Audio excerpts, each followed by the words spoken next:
Yeah, I have a question. Okay. So, because the reason why I asked him about why people, what does standing out means, is because I am really interested in knowing why people want to stand out. Like, why?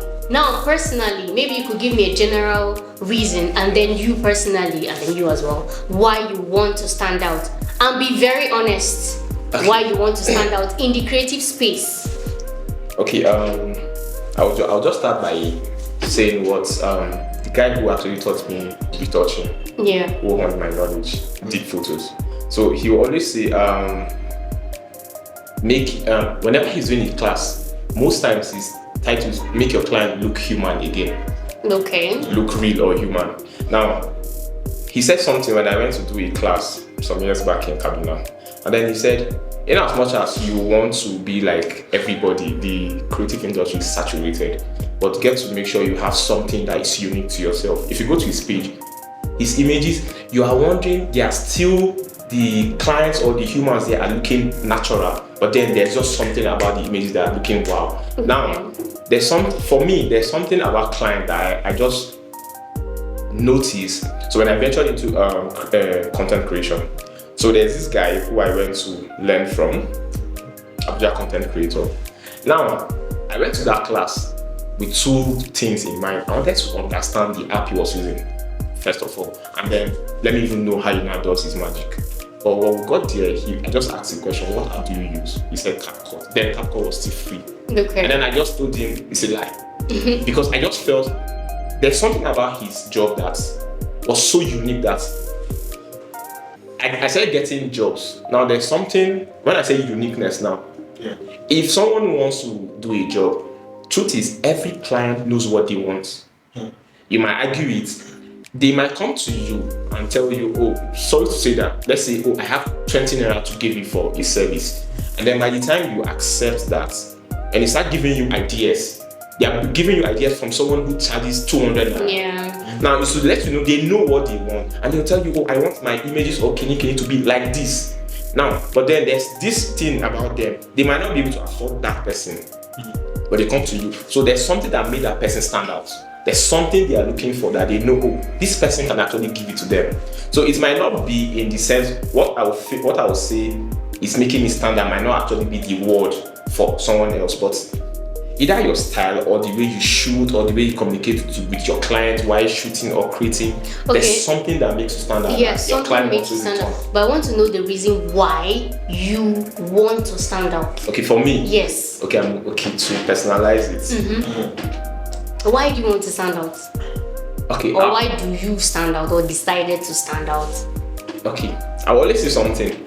I prefer to do one job or two jobs in a month that my clients appreciate and will pay me my rates. Thank you very much. That was just what I was looking for. Now, I would rather do one or two jobs in a month that my clients appreciate and pays my rates and rest than do 20 jobs in a month, because it's crazy, it's exhausting. Like, see, the word creative, we use our head aside gadgets and all of that. So imagine doing 20 jobs. If client pays me my raise and I have 20 jobs, now it helps me to even get more hands. Do you understand? But if it's me, let's say me now, wanting to stand out, I want to just do one or two jobs, and then in that you pay me my raise, and then I'll do the job happy because I know I was appreciated. So for me, that's the reason why I want to stand out in whatever I'm doing. Thank you very much. Before I say what I have to say, can you please tell us the reason why? Because I know, just like you mentioned some few unique features about your brand, can you tell us why you decided to stand out? Okay, so my area of concentration is almost like his. Okay. But then, just like you said, it is better I have two clients or one client in a month that will pay me my exact rate of something close to the rate than having series of clients that will stress you, not pay you your rate, and you know that kind of thing. When I bought my camera, my first camera, I said, this camera, I am not buying it to struggle with anybody. You get? I am not buying this camera. Where I bought this camera, I will definitely bring back my money for this camera. Okay. So at that time, I just told myself that I don't mind whether I will see one client in a year. I don't mind. Yeah. But I know that I just had a goal saying that I this is what I want to achieve. This is what I want to achieve. So a lot of people come to me, and some people just come to my DM. How much do you take pictures? I tell them. Sometimes I just send my risk card, and then I will get back to them. Some people are reasonable. They will say, yeah, I cannot afford it. Yeah. Okay, thank you very much for your answer. Like I said, when he mentioned getting paid, I was like, thank you very much. The truth is this, I'm a creative, right? And I am surrounded by creatives. We have conversations every day. And the honest truth is this, whatsoever we are doing, in fact, me as a critical example, right? I know that I had passion for creativity, but at the same time, I see being paid in that space. That's the reason why I went there. So if I'm upskilling myself, if I am learning more to be better than what I was yesterday, because I know that if I gain this knowledge, or if person come to talk to me, if a client come, there's this confidence that will tell you, it is either you pay this, you get, because I know what I'm offering, I know the value, you understand? So it is either you pay for this or you go peacefully. Do you understand? So I feel like we will not deny the fact that getting paid for the value you have and the services you are rendering, and then being appreciated, because there's a difference between somebody can pay you, but still the person will still look at you like. So being appreciated for the services you render, and at the end of the day getting paid, is one of the key reasons why the creatives, especially myself, decide that okay, I am going to stand out. I learned graphic designing from someone, Shalom.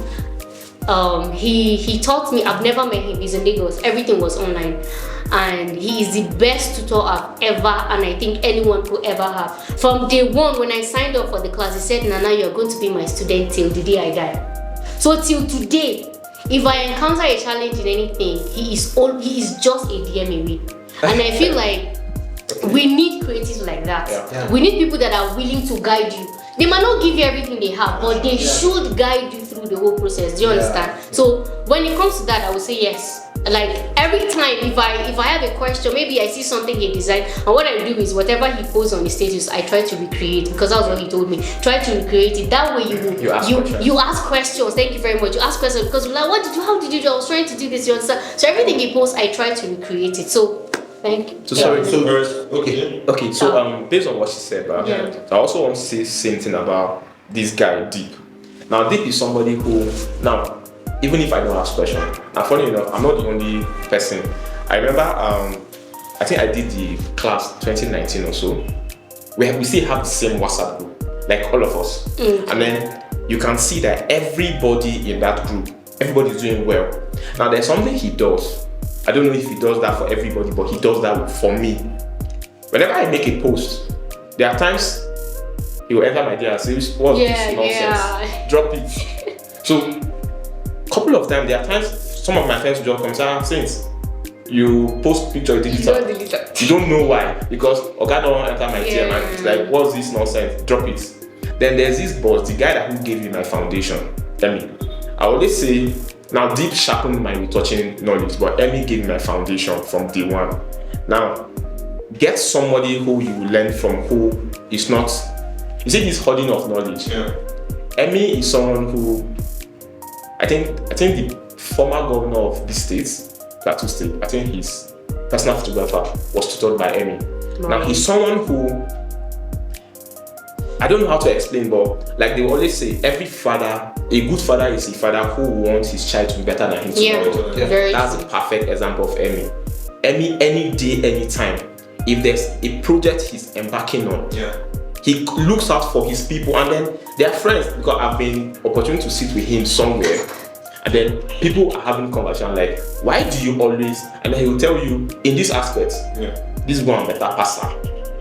In this aspect, his boy is better than him. So he's till tomorrow, he wants to carry his boys. And then the way he's always bragging about us, at times I'm sitting there, and you know how I always want to rate myself any day, anytime I'm doing work, and then by the time I sit down and then I'm hearing what people are saying about either my work or what I'm doing, and then I'm asking myself, but me, I never reach where I want to go. Do you understand? And to see someone like this who will not just tutor you, will see that you are growing and they are still there to also help push you. I've done a job for governors where it's not my job. A guy will say, let's go. And then he'll tell you, we are the official photographer. I'm just second shooting or I'm just assisting. And then I go there, I do this job, and then whenever I'm coming back, I'm like, okay, he gave me platform. Most times you go to job, like confidence will tell you, weddings will tell you, since I'm your second shooter, you are the main shooter. And then I'm in the wedding, assistant, everybody. And then there's no how I will come back without getting images for the main. So he tells me, he can just stand and just be watching me. Do you understand? So that alone will just let you know that this person trusts you. So it's just the propeller for you to just grow. So we say creative is hot knowledge. There are other people who still give and give freely. Like my organo ever who lies for me. So wow. It's like that. So what I wanted to say was that not just putting prices. I think someone said if your price never start the fear, you never start the good price. Yes, true. So talking about putting prices, if you don't have that value, the prices are just waste. I just need. You're just putting prices on less value. Now, when you have put yourself in the main value thing, you have made yourself valuable to people. You get people will pay you that money. Sometimes you tend to just think the clients are not coming. That's because you needed to work on yourself. You are in need of working on yourself. So if you work on yourself, try to work on yourself. I am a very YouTube person. I watch YouTube a lot. Okay. I tend to learn every day. Learning every day. There are a lot of gadgets that I bought that nobody taught me how to use them. There are a lot of gadgets that I saw on YouTube. I just went to buy them. Nobody taught me. I just saw it and then I love it. I bought it. Now I learned all of these things from YouTube. Putting value on yourself. Clearly, there are people who say I listened to one preacher. He said, if you don't put value on yourself, nobody is going to put value on you. That's all. You get. So putting value on your craft is the same thing that is going to attract those clients that will appreciate what you're selling. So value before pricing. That's cool. I think let me say 90% or 85%. You guys tried. Okay, thank you. Anyways, that was a good one.